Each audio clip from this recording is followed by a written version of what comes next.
How's it going, everybody?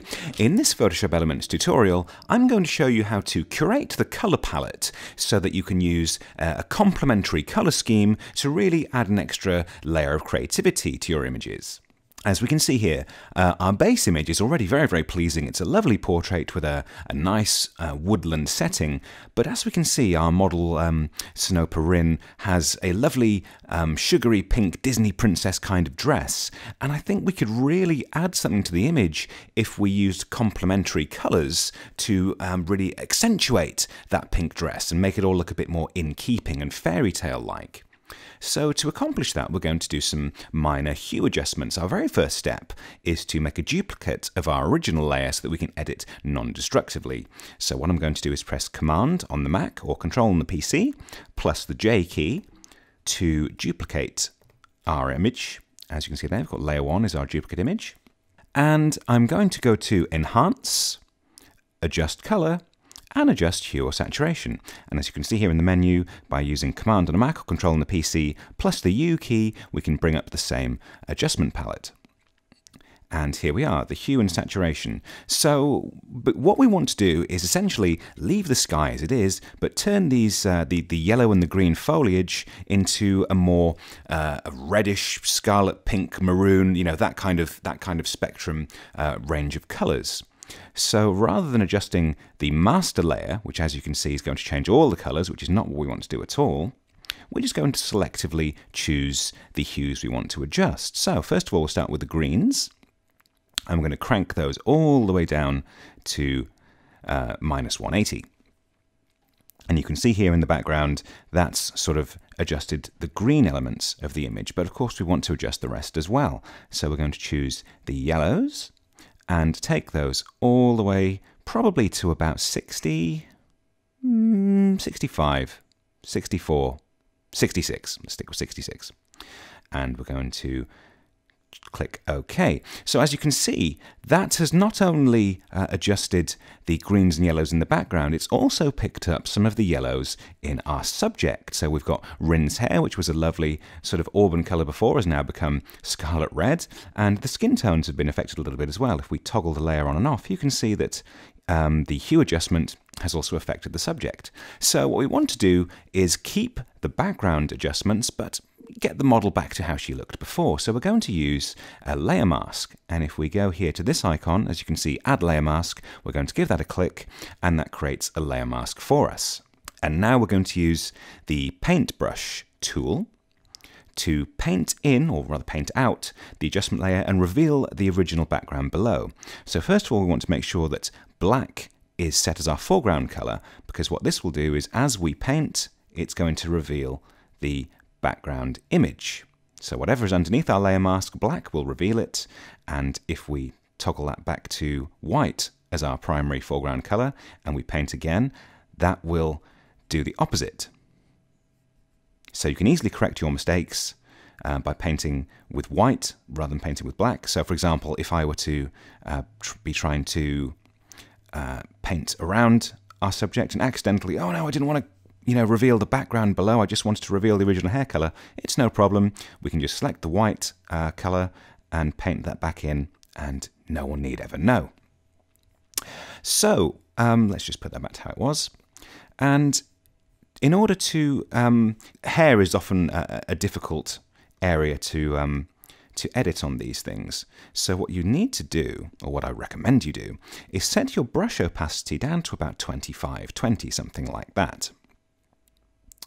And again, making sure that we've got the black selected, this gives us the softer edge to our brush. And that means that we can gradually paint in the edges of the hair without painting in too much of the background. So as you can see, the more we paint over, the more of the original colour is revealed, but we can get those sort of stray flecks of hair without getting too much of the yellow and green foliage from the layer underneath. There's a little touch there from where I was messing around just now. I'll tidy that up in a moment. But here we can see we're getting those, just the edges of the hair, and we can also be a bit braver and get those as well if we like. And we're not getting the greens and yellows that were originally in the image. So it takes a little bit of time and consideration, but this is the most surefire way, I think, to get a natural looking image. And we can change the size of the brush. I'm going to use the square bracket keys. You can also use the sliders down here to make the brush larger or smaller, and this enables us to work with a bit more precision around those tight areas where, as you can see, there's purple leaves here, and if I were to paint over those, they would show the original yellows and greens, and I don't want to do that, so I don't want too big a brush. So by changing the size of our brush, making it smaller, it enables us to do that without causing too much incident. So we're kind of okay around here because there's not too many strands of hair in this area. Let's just paint here. We're going to be a little bit less opaque. We're going to increase the opacity of the brush in a moment. This is just really for this step of the process, just to get the effect we want on the hair, and then we're going to sort out the rest in a moment. So here we've got this dangling strand just over Rin's shoulder. So I'm going to paint that back in gently. Because we're using a very low opacity, and actually we'll see this if I toggle the background layer on and off here, it's sort of painting much more softly, if you like. So the more I paint over it, the more that will become a white layer, or the layer will disappear. So as you can see, the more I paint over this, the less red it will become, and the more it'll retain the orange from the original layer. So some of these areas, that's the trade-off with using lower opacity. It means that you don't get so much of the background caught in what you're painting, but you do have to paint over it a few times to make sure you've got everything you want. So again, I'm just going to drag my brush over here just to make sure we've got as much as we can with the delicate brush before we go back in with our bulldozer brush, our heavy opacity 100% brush, and catch all the other stray parts. This should be okay up here, but I'm just going to give it a little paint just there, just to make sure we've got enough of those edges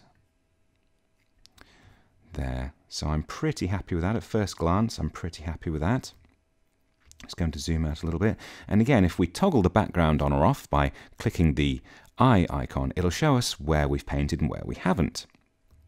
And sure enough, if we look a little bit closer here, the skin has been affected. So this is the hue adjustment layer that we made redder to make the red background, and it has affected the colour of Rin's skin. So we're going to correct that by painting over it again. I think let's go about business now. Let's crank the opacity up. In fact, let's take it up to 100. Why not? And there we go. Now we can see we're going to paint the hue adjustment layer out and restore the original layer underneath. And as you can see, that's made quite a lot of difference to the skin tones and certainly the hair colour of our beautiful model Rin. So now that we know that the soft edges, the soft outline of the hair is looking pretty natural, if we do that, turn off the background layer, we can then crank up the size of our brush. 1,000. It's a little bit bold for my liking. And we can actually just start painting broad strokes, because we don't need to be delicate around here. We know that the soft edges are all taken care of on the outline of the hair. So we're just going to use this bigger brush to just paint out the bulk of the skin tones, because it'll take, if we left it with the lower opacity, it would take us quite a while to keep painting over these areas. But we want to retain that softness around the edges of the hair, while also making sure that these areas are nicely painted out. I'm going to adjust the size of my brush again here. And once I've done this, let's just get the dress. The dress will probably not be too obvious because it's already a fairly pinkish hue, a pinkish tone, but just for the sake of not having any streaks where I've missed a bit, which is often the case, especially when I'm editing things, I always miss a bit. Just going to paint out everything I can. Again, crank that down a little bit smaller. And for the last touch around the edges, because sometimes, may not be the case in this image, but let's zoom in and see. Sometimes you can see a delicate change in hue around the edges where we haven't painted our colours. It's not actually very obvious on here, but for best practice sake, I'm going to do this anyway. So just to show you what we're doing, I'm going to probably go down to about 70%. And again, make the brush a tiny bit smaller, and we're just going to paint around these edges here with the slightly lighter opacity brush, and all that will do is give a softer gradient to any areas where there's a transition from the original more yellow tones of the original image to the more reddish hues of our edited image. It'll just make those transitions a bit softer than if we'd left it. As you can see here, that's the harsh outline of where we painted with the 100% brush, but with the 70% brush, if I just paint here, you can see there's a little bit of translucency, and it just makes that gradation a little bit less pronounced.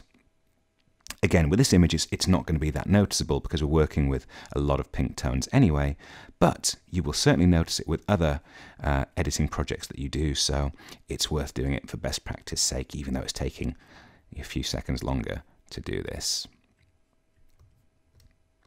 So zoom back out and just make sure I've caught any last little edges there. And of course you can leave the background layer on so you can see exactly what you're painting over, but for the sake of speed it just made sense to do things a little bit more quickly. And there you can see we're pretty much done. That is our finalized image. If we turn off the adjustment layer, you can see that's how we were before. Perfectly nice, wonderful image, nice and woodlandy and lovely.